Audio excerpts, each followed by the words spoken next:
This content is intended for adult listeners only. Listener discretion is advised.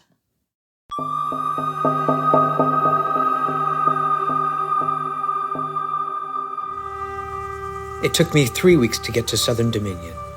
It's very hot and humid, but it's green and lush. It's overwhelming, actually. I'm sitting inside a barn at the edge of a farm, waiting for Chief Rose Jacobs.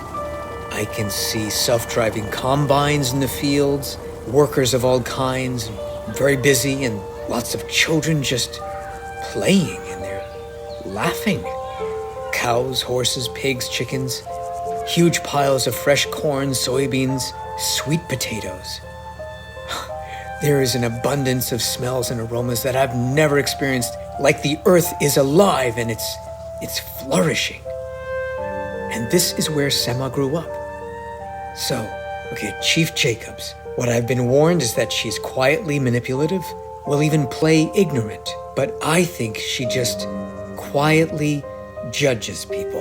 And she has to. She's a strategist. She thinks many steps ahead and does not like small talk. Very secretive about the agricultural success that keeps Southern Dominion thriving. She grieves about her husband, who is mixed race and was drafted to train and fight in the restricted zone decades ago, and he never came back. Southern Dominion originally was supposed to supply frontline troops for Davidson's private military army, but the Northern Imperial got spooked, thinking black soldiers would instead stage a coup. So now its purpose is to supply agricultural goods to other Eslos via Shinjia's central access point, for which the Northern Imperial takes precedence. I need to learn what Chief Rose knows about Semha and her mother, Esperanza, and what information Semha shared about the Northern Imperial, UDAP, and the restricted zone.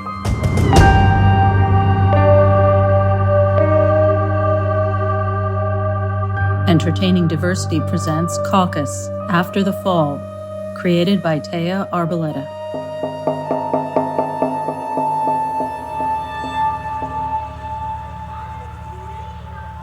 Thank you for inviting me in. I took the rapid test and it shows that I'm compatible with your ESLO parameters, so I think we should be fine. That's good. Otherwise, you wouldn't be here. We take our safety precautions very seriously. We still keep watch, and we're still very cautious. So. Well, have you seen UDAP come around much at all? Not in the past few years, no. Well, okay. Thank you, Ms. Jacobs. You can call me Rose. Rose, okay. All right. You may not know me. Who doesn't know you? It's been 30 years since you worked as a producer. And you may have been a little more cocky than you are now, but a lot of people remember you. I've heard that before. And it's actually been more like 40 years, but I am no longer a producer. I just can't be anymore. There's no purpose to that, obviously. Now I'm just a friend. I'm listening to stories about what happened during the war from people like yourself, and looking for stories. Actually hoping that your story will become part of a library of stories to make sure that this never happens again. Why bother if there's no audience anymore? Well, I am traveling to all the Eslos, if I can, with your support, with your help, to speak to Eslo leaders like yourself. Your stories will be the first featured entries for a museum, believe it or not. I'm calling it the American Race War Museum and Memorial. Why are you laughing? A museum? Yes. And a memorial? Yes. That's frivolous. A memorial is for something that was in the past. That's right. You're creating a museum and a memorial while we're at war. Are you oblivious to the atrocities? No. I am not oblivious to the atrocities. But, Rose, I need to inform you that we believe that the war has ended. The war has ended? The war has not ended? I have not seen much activity Are you unwell? Have you been living under a rock? And where did you come here from? And you're saying nobody stopped you? Do you need some water? Are you lightheaded? I haven't seen conflict in a long time, and I've been traveling. I've been on the road. You're saying nobody stopped you? No. I do avoid certain areas, a lot of areas, but no, I haven't. We haven't seen conflict in a long time. Yeah, right? Ever since UDAP stopped operations, the borders started to open. What are you talking about? The Northern Imperial would never let that happen. Davidson wouldn't let that happen. The borders are starting to open. Well, yes. And the other piece of news, Rose, is we also believe that Davidson is dead. Assassinated, we think. Who's we? Who are you with? I represent a small nomadic group of mixed race rebels. We're called La Mura. Have you heard of La Mura? La Mura? Yeah. We've been covert ever since 2035 when Esperanza started it. Esperanza? Yeah, I know that name. You know Yes. that name? As in Semha's mother? Yes, Semha's mother. If that's the Esperanza I think you're talking about, she's on my list of criminals that I'd like to see burn. Esperanza... well, Esperanza Alvarez, please explain. What do you know about Esperanza? What do I know about her? That she abandoned her child. She dropped her daughter off. She was only 2 years old. Who does that? We had a whole village raising that child. We have not heard back from Esperanza, even though we would take care of any child. So of course we took care of her. There are thousands of children that we've taken care of because they've lost their parents or their caretakers because of the variants or because of the war. But this woman just dropped her child off and left us with no information. We had to protect her because if Esperanza's her mother, there's a possibility that she's mixed race. And we cannot have a 2-year-old being extradited. So I don't want to hear about Esperanza unless you're going to tell me that she's going to come here and explain herself. Yeah, Rose. I'm sorry you had to do all that, and I can't imagine the sheer volume of children that you've taken in. And there was no excuse for what she did, but just an explanation that she sacrificed everything, including the love of her child, to take down the government, meaning Davidson. What do you mean take down the government? Nobody takes down the government. These stories that I'm collecting will prove that the war is over. I've spent some time in the restricted zone, traveling.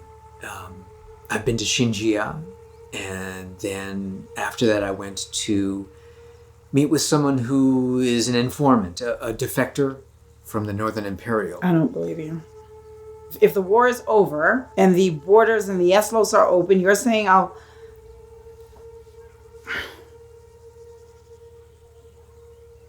Did you come across someone named Kendall Jacobs? That's my husband. And if the Eslos are open, you're saying I'll find my husband? I don't know about that. I want to know what happened to my husband and thousands of men and boys who were taken from us in the 2040s. I not only want justice, I want reparations and reconciliation. I don't know if I can make that happen, but these stories are going to support that effort. Esperanza was ruthless and she was cold, but she also had her reasons. She trained kids to tag into different Eslos to get information about the war, the strategies, and the life in other Eslos. So basically, spies? You train children, innocent children, to leave their homes and get, tagged? Tagged, yeah. And just leave them with families that aren't their own, and then they lie and steal? You're just as bad as Esperanza. You don't have any morals. How is that possible? Well, I was one of the trainers. So you're not only a biased producer, a liar, but you're the kind of person who would give up on your own children. Do your children get tagged? I am not a parent. But I'm not proud of any of this. But it had to be done.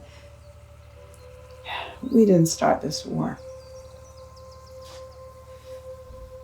The variant and all those people who didn't comply, and then the terrorists. Everyone knows the mixed race terrorists blew up the infrastructure all over the country, city by cities, mucking things up. These children, I have to find them. 2 of them in particular were instrumental in bringing down the government. Rather, Davidson and his people. What will you do when you find them? You think apologies will wipe you clean? Rose, it gets worse. These 2 children I mentioned, one of them is Semha. Okay. And the other is her half-brother, Tamo. He's 4 or maybe 5 years younger. We don't know exactly because we all stopped using calendars, as you know. He was born while Esperanza was in the Northern Imperial. Which means he's part white? Esperanza worked as a maid in Davidson's compound. So he's the son of one of the workers? If Tamo, that's his name, is mixed, then there's a chance he's part white. And if that's the case, then there are all kinds of violations that have been committed. How could he survive? Most contagious carrier. That's what the Northern Imperial wants us to believe. Is that what you believe? The common belief is that mixed race people, they're just proof that the variant attacks races in different ways. At least that is what we've been sold. Now, when Tamo was in his early teens, Semha was in her late teens, and we believe that they infiltrated the Northern Imperial. That's where she went. She left the Southern Dominion when she was in her mid-teens. Maybe she was just going to try to find her mother. She must have been in communication with her mother, or somehow she found out. I don't think she was looking for her mother. If she's anything at all like her mother, she has a mission. Tell me about Semha as a kid. What was she like? Semha, she's very respectful. She calls everybody mama or papa or uncle. She's very, very loved by all of us here. But she always had a bit of a wanderlust. She always seemed like she wanted to be someplace else. Was a very beautiful little girl. She's also very smart. And she's a little athlete. And she has a knack for fixing things. Anything. Could be machinery, could be plumbing. Oh, she can fix computers. Yeah, we do know a little bit about that. She has demonstrated as such. She's helped us with some old computer technology to decode some information. My Semha has? Yes. So she knows about Lamura. She does. She did disappear for a few months when she was 15. Well, it seemed like Semha fit in well with the Southern Dominion. She's the daughter of the entire village. She fits in very well. Esperanza picked the perfect place to drop her off. And she herself didn't know until she was 11 that she was adopted, even though she didn't look like either of her parents. There were always questions. Yeah. Well, Semha also was mixed race, of course. It didn't show she was black enough. Nobody would have known, and no one bothered to test her because it was hard to tell. She looked like a black girl. When she was dropped off, there was a small message with the name of the mother, Esperanza. And we all assumed, because she left it, that she planned to come back. Or we suspected that it was Latina, Hispanic, maybe Mexican. She was a baby, and she didn't display any symptoms that would have indicated that she wasn't black. Maybe she has a recessive gene. I don't know. But that answers my question about mixed race and the variant. Never thought about it that way. Thank you, Rose. I wish I could have gotten to know Semha a lot better. She had been away more than at home at La Mura. Always somewhere else. Tell me what life was like during the early years after the Great Migration. Well, we were blamed for the terrorist attacks. But then it became evident that the mixed race gangs were doing all the bombings. Wasn't there a mixed race terrorist group, right, that was blamed for all the bombings? Yeah. And so we had to figure out a way to separate ourselves from others for our own survivals, especially separate from the Northern Imperial. Prove that we're self-reliant. So whenever UDAP came around, we advised the soldiers we would self-administer. You mean the vaccines? Yes. Oh. Safer for them and easier for us. And then we throw away the vaccines, the needles, the vials. There was no way we would take vaccines or drugs from UDAP. So we have to protect ourselves. If another Eslo, even the Northern Imperials, tries to take us down, they will be in for a big surprise. They've killed so many of us. I don't trust any of them.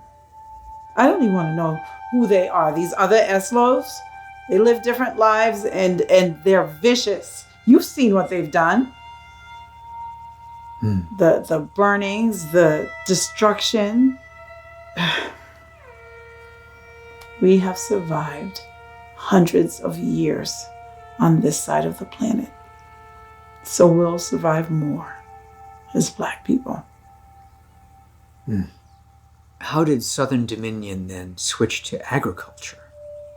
They're not able to work in the fields, ironically enough. Sounds like an excuse to me. So what we did, we took our ancestral memory and put that to work. Then we became more valuable to them. We could produce agriculture and we could deliver it efficiently. In some ways, it's better being left alone to our own devices. I could say what we're doing, we're living according to our needs.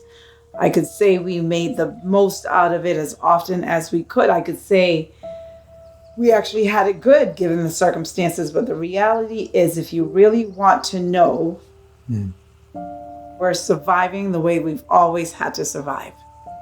Because it's up to us.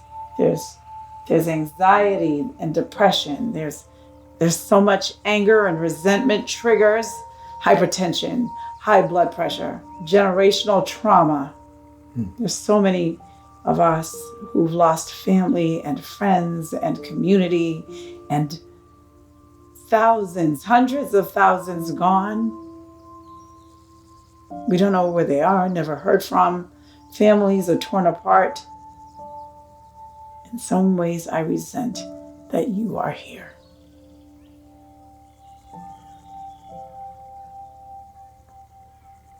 Because you are living proof that mixed race people are not the cause of the war. Kids are being ripped from their parents, especially mixed families. Boys and young men sent off to fight, never to return. No bodies, no evidence. We can't go to the restricted zone. We can't find our people. We're either lost to the war or lost to the variant. Just as we were ripped and transported here from our homeland back in the 1600s, it's like we've been transported back in time hundreds of years ago.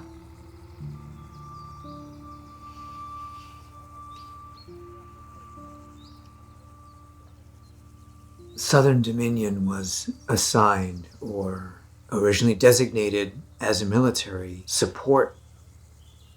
What do you think that was all about?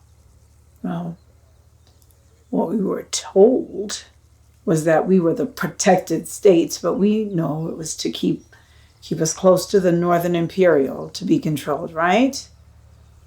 Black violence was feared. Keep your enemies closer. Of course, we are the ones who protect the country. First in line to get sick from the variant. First in line to get killed on the front lines. Black men on the front lines. Disposable. Segregated armies. The real military was eventually starved of resources and was dissolved because of the so-called increased effectiveness of UDAP. Davidson incentivized doomsday and survivalist and nationalists to help him form an army of patriots. This was clear even before the migration. I remember a documentary you made a few years before that when we still had internet and media. Mm-hmm. I didn't believe it then. I don't believe it now. Nobody believed it. At least not on that scale. I think somehow we always knew that there were far more people gearing up for war than we imagined. But the variant came at the worst time. It separated people in ways we never thought possible. Tamo and Semha, that brother and sister, after they infiltrated Davidson's compound, they produced some evidence that Davidson's army planted dirty bombs to compromise the nationwide infrastructure. But wasn't his company doing the rebuilding? Yes, that's the point. Yes. What was it called? Rebuild America? It was Rebuild America, right. And then soon after, many young men and boys were conscripted into war, and they never came back, Rose. Where did they go? Hundreds of thousands of men and boys. We lost so many, including my husband. I can't imagine. I'm sorry. How terrible the war is. So many killed in battle and so many killed from the variant. I hear the restricted zone is where most of the battle took place. Yeah. So, of course, because so many of our boys and young men, even older men, were drafted and never came home, we welcomed children who needed homes. Yeah, you did. It didn't matter what race they were. We could have protected them, raised them, called them our own. When UDAP came around, we hid our boys and our young men. And the women? Like Esperanza? Do you mean women or women like Esperanza? Sorry. I didn't mean to put it that way. It was Esperanza's choice, right? Yeah. We were always getting solicited. Even UDAP guys calling themselves recruiters, promising a better life. You think we're crazy? Why in the world would we send our girls to the Northern Imperial? I can't imagine agreeing to something as stupid as that. Did any of your young women take the offer to work? Oh, absolutely. Yeah. Many of our girls took roles as servants in the Northern Imperial. A lot of wealthy folks up there with their mansions. And after weeks, even months of quarantine, they would work for some of the prominent families, heavily masked and monitored. The women would get several years commitments. Couldn't have them coming and going. So they stayed for years if they survived. And of course, being away for so long, a person changes. A few made it lifelong careers. They were taken care of. Food, lodging, clothes, protection. What about Semha? Did she ever think about or maybe talk about going to the Northern Imperial? Absolutely not. She loved getting dirty and fixing things. In her mind, she wanted to fix all the infrastructure problems we had here in Soto. In fact, she disappeared for several months when she was about 15. You know how kids are. You tell them they can't do something enough times, they do it anyway. On her own, she went to the largest nearby before city, Memphis, just over the border into the restricted zone in the before Tennessee. She brought back a casing for what looked like the remnants of some kind of detonation device. And it was old. It looked like it was used decades ago. But what she brought back, the casing, had the insignia DD on it. You mean Damien Davidson Enterprises, DD? All we could surmise was that Davidson, during his Rebuild America campaign, was somehow linked to the explosions. Oh my God. And Semha was convinced she'd find out. That was going to be her thing. That's how I think she ended up leaving. Wow. And that's exactly what I think she ended up doing. That's how I think she ended up with your group. At that time, with Tamo. She was 17 when she left. Wow. She had asked questions about her mother's origins. She learned about Lamora. She may have gone to Lamora. Maybe that's where she met her brother. Did Semha's mother go to the Northern Imperial? The notice she left with her indicated just the child's name and the mother's name and that she'd be back.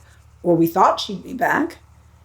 And a few years later, when Semha was about 6, we received a message from Esperanza, something about continuing her work up in the Northern Imperial. And it was delivered to us by a returning member, a girl who's now a woman. She'd aged out of the maid services system. I know, it sounds creepy. Esperanza had sent back a coded message. No one was able to decode it. Semha must have inherited some very valuable traits from her mother because at about 7 years old, she started learning how to program our combines. Sounds like her. Esperanza must have known this, knowing that Semha would eventually be able to decode something her mother shared with her, I guess, when she was young.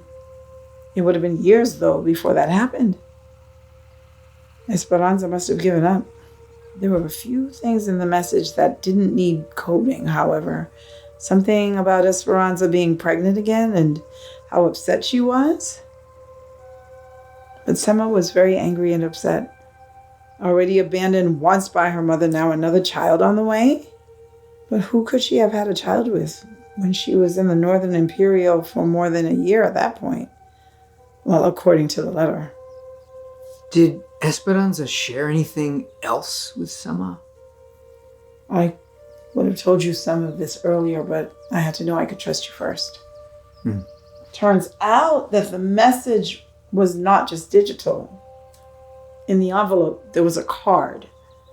And in the card, we found a map sealed between 2 pressed sheets of paper that made up the card. It's what made the card double ply. No one would ever know. On that card showed a segregated United States based on race.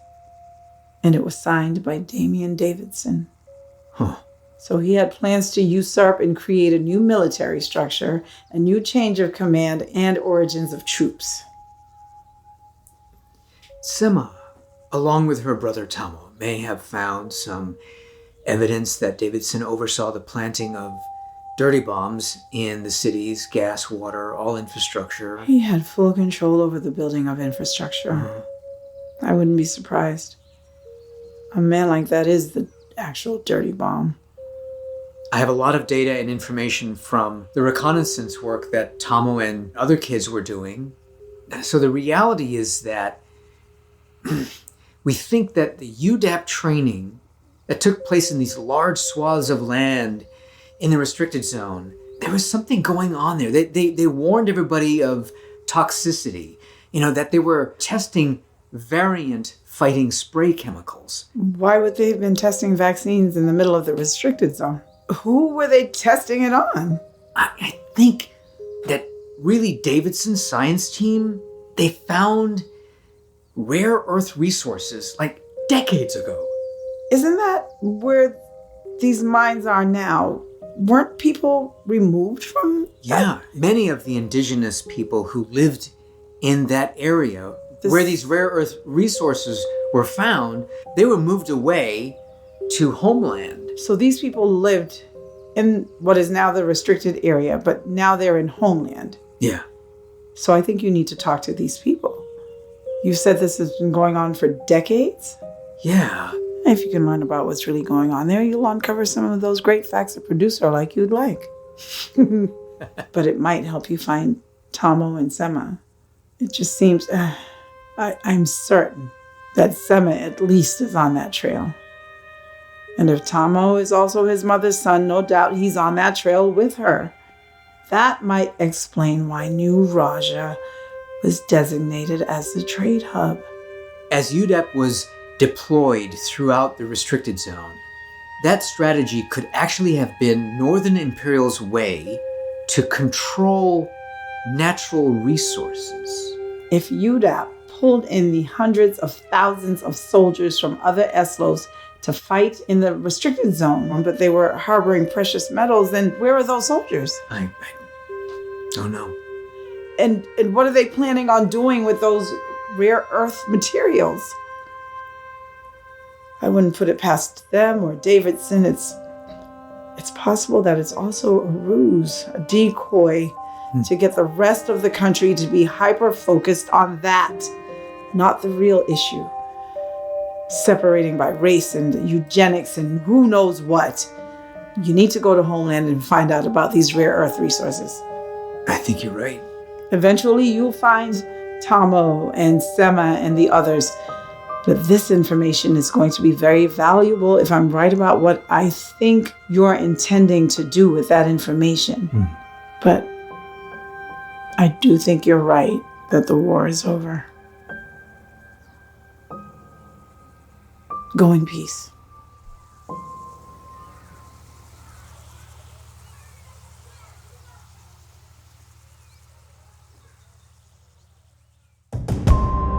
Caucus After the Fall stars Michael To as Chief Lingyun Chen, Ian Lyons as William Duchesne, Jackie Davis as Chief Rose Jacobs, Rena Malashevsky as Chief Winona Redfeather, Naheem Garcia as Chief Ricardo Gutierrez, Celeste Oliva as Chief Amihan Bekele, Michelle Aguillon as Chief Akane Ashikaga, Shahjahan Khan as Lieutenant General Shimer Rashid, and Teja Arboleda as the producer, with additional voiceover by Barbara Wilson Arboleda. Created and written by Teja Arboleda.